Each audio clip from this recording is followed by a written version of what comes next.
Bismillahirrahmanirrahim. Assalamualaikum warahmatullahi wabarakatuh. Alhamdulillah bil alamin wassalatu wassalamu ala asyrafil anbiya'i wal mursalin wa ala alihi wa sahbihi ajma'in. Insyaallah ini kita akan sambung kelas kita Maharah Al-Quran bagi tingkatan 5. Kita dah tengok pada video yang lepas hazaf alif dan hazaf waw. Kali ni kita akan tengok pula hazaf ya. Hazful ya. Hazful ya'i minal ya'ain. Kita tengok hazaf ya ni dia ada beberapa keadaan juga macam waw tadi. Ni keadaan yang pertama. Tuhzaful ya'u idza ijtama'at ma'a ya'in ukhra wa lam takun suratan lil hamzah. Tuhzaful ya, dibuang ya. Dihazafkan ya. Idza ijtama'at ma'a ya'in ukhra. Dua ya dia akan buang salah satu apabila berkumpul dua ya tu. Berkumpul dua ya walam takun suratan lil hamzah. Dan hamzah ya yang lain bukanlah rumah bagi hamzah. Satu perkataan berkumpul dua ya dan ya salah satu daripada ya tersebut bukanlah rumah bagi hamzah. Macam mana yang dia kata tu? Tengok contoh dia. An-nabiyyin. An-nabiyyin. Berkumpul dua ya. Satu ya kasrah, satu lagi ya mad. Ni nama dia berkumpul dua ya. Kalau hazaf waw tadi, kita tengok macam contoh rawun ataupun Daud. Ni sama macam ni ya. Nabiyyin.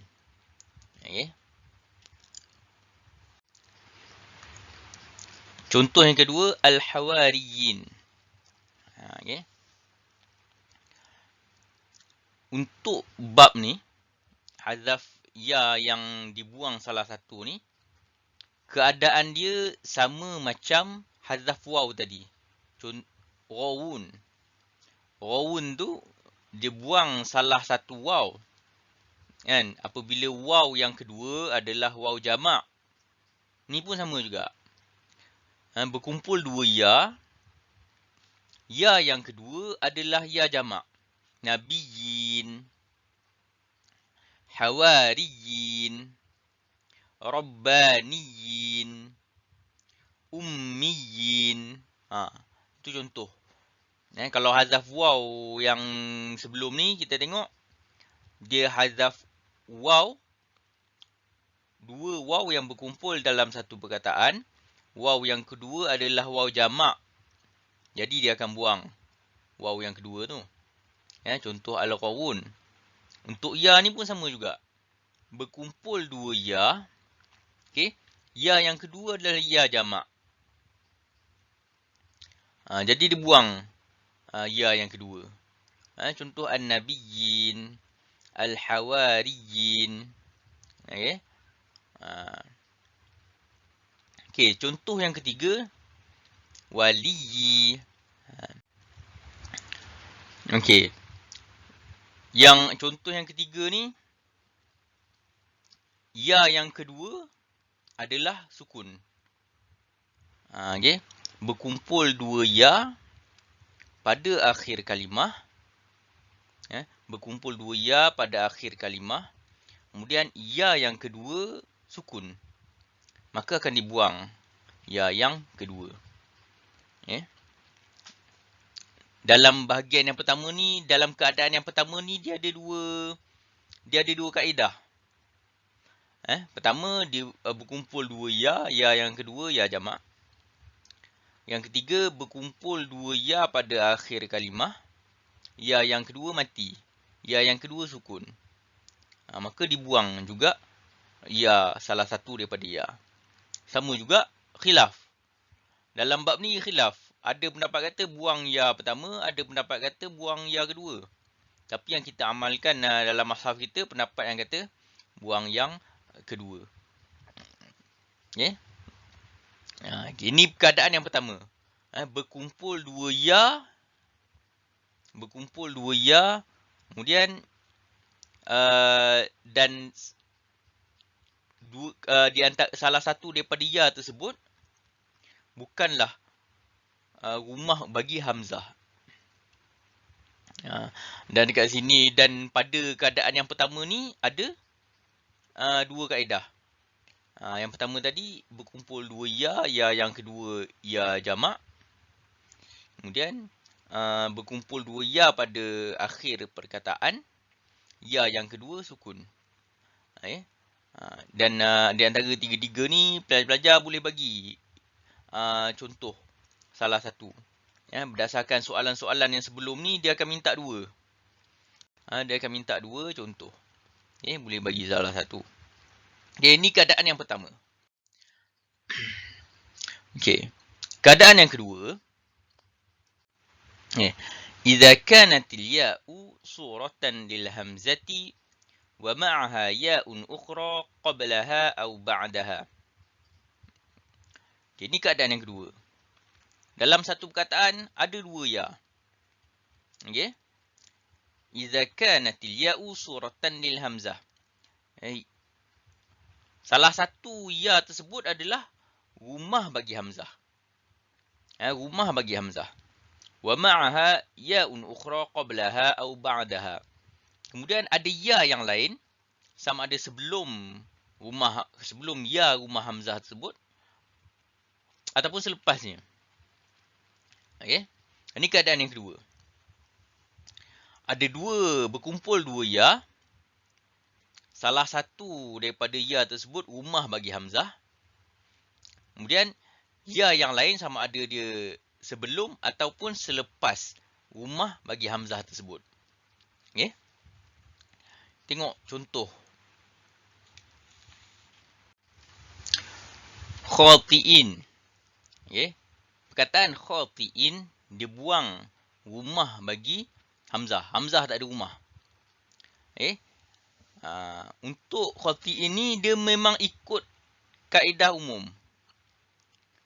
Hamzah yang berada di tengah-tengah, kemudian berbaris kasrah, selepasnya ada ya, maka tak ada rumah.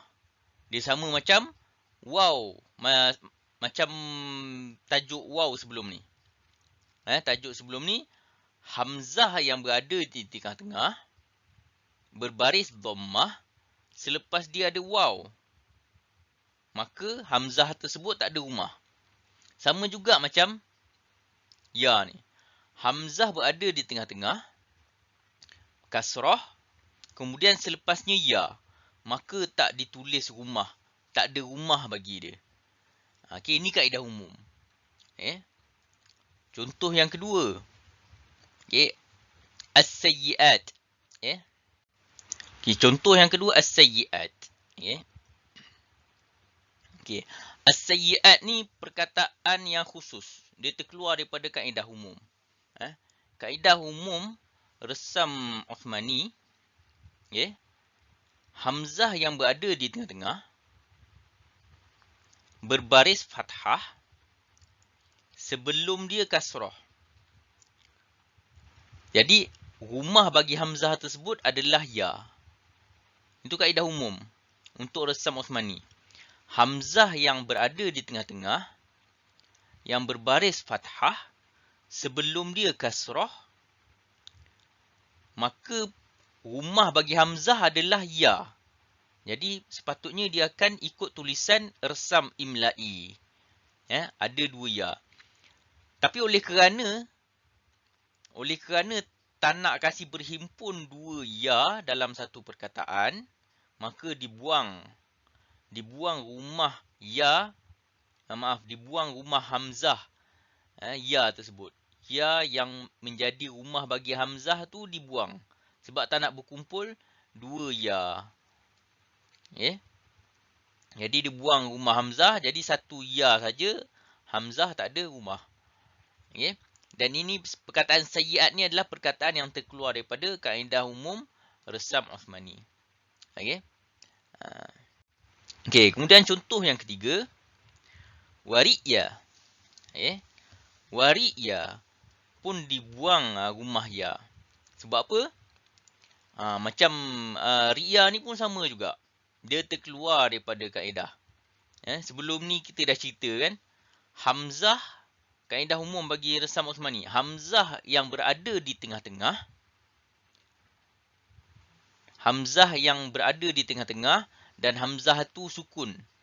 Hamzah mati yang berada di tengah-tengah, rumah dia kena ikut baris huruf sebelum. Hamzah mati yang di tengah-tengah, rumah hamzah tersebut dia kena ikut baris huruf sebelum hamzah tu. Kalau hamzah tu baris bawah, rumah bagi hamzah adalah huruf ya. Jadi dekat sini hamzah mati, sebelum dia kasrah. Jadi rumah bagi hamzah adalah ya. Jadi akan berkumpul dua ya dekat situ. Oleh kerana tak nak kasih berat tulisan, diringankan tulisan, dibuang ya yang menjadi rumah bagi hamzah. Jadi hamzah tak ada rumah tu, tinggallah satu ya. Jadi dekat bahagian yang tiga ni ada tiga contoh. Bahagian yang kedua. Keadaan yang kedua ada tiga contoh. Keadaan yang kedua ada tiga contoh. Dan tiga contoh ni dia ada tiga kaedah. Dan tiga-tiga kaedah tersebut di bawah keadaan yang kedua ni lah. Pertama, berkumpul dua ya. Ya yang kedua, ya jamak. Khafi'in. Yang ketiga, sayyi'at. Dia keluar daripada kaedah. Dia keluar daripada kaedah. Kaedah iaitu kaedah asalnya. Hamzah yang berbaris fathah. Sebelumnya kasrah, patutnya rumah ya. Tapi bila tulis rumah ya, bila ikut kaedah asal, bila ikut kaedah umum, akan berkumpul dua ya. Jadi, perkataan ini dibuang ya dan terkeluar daripada kaedah umum. Dan perkataan yang ketiga pun sama juga. Hamzah mati di tengah-tengah, sebelumnya kasrah, maka hamzah tersebut bagi rumah ya. Apabila hamzah tu bagi rumah ya, maka berkumpul dua ya. Oleh kerana untuk mengelakkan berkumpulnya dua ya, dibuang ya yang jadi rumah bagi hamzah.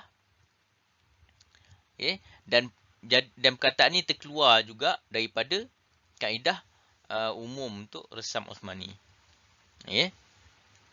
Ini adalah dua keadaan. Dua keadaan bagi hazaf ya. Jadi saya ulang balik untuk keadaan yang kedua ni. Untuk keadaan yang kedua, berkumpul dua ya. Salah satunya ya adalah rumah bagi hamzah. Kemudian ya yang lagi satu sama ada dia selepas ataupun sebelum. Contoh yang pertama, khafi'in. Hamzah yang pertama rumah bagi ya. Ya yang pertama rumah bagi hamzah. Kemudian ya yang kedua mati. Dan contoh ni juga mengikut kaedah umum, iaitu hamzah yang berada di tengah-tengah dan kasrah, kemudian selepasnya ada ya, maka tidak ditulis rumah bagi hamzah tersebut. Ini adalah contoh mengikut kaedah umum. Hamzah kasrah berada di tengah-tengah, selepasnya ada ya mati, maka hamzah tersebut tidak ditulis rumah. Kemudian contoh yang kedua, as-sayyi'at. Yang mana perkataan as-sayyi'at ni terkeluar daripada kaedah umum.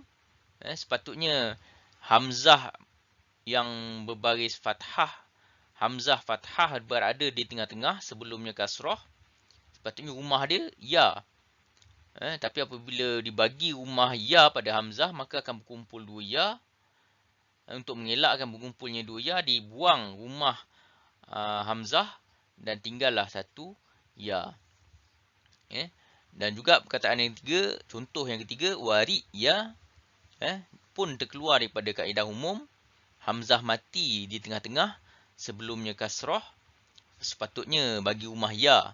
Apabila bagi rumah ya berkumpul dua ya, maka dibuanglah rumah ya, dibuang rumah bagi hamzah tersebut. Dibuang ya yang menjadi rumah bagi hamzah tersebut. Maka tinggallah satu ya dan hamzah tak ada rumah. Okay, ini ada dua keadaan. Terulang balik. Keadaan yang pertama tadi, berkumpul dua ya. Berkumpul dua ya. Ya sama ada ya yang kedua tu ya jamak, ataupun ya yang kedua tu berada di akhir kalimah dan sukun.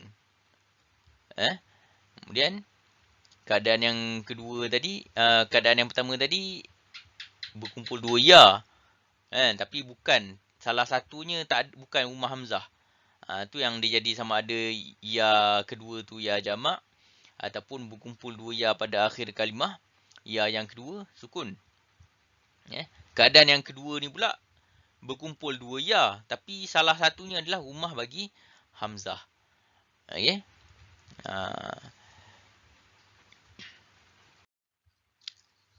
Okey, insya-Allah sampai sini saja untuk bab hazaf ya. Sekiranya kurang jelas ataupun tak faham, boleh rujuk pada guru halaqah masing-masing, ataupun boleh tanya di bawah, boleh message untuk penjelasan yang lebih lanjut. InsyaAllah saya akan cuba jelaskan. Jika ada masih lagi tak faham ataupun kurang jelas, kita jumpa lagi untuk akan datang insyaAllah. Wallahu a'lam. Assalamualaikum warahmatullahi wabarakatuh.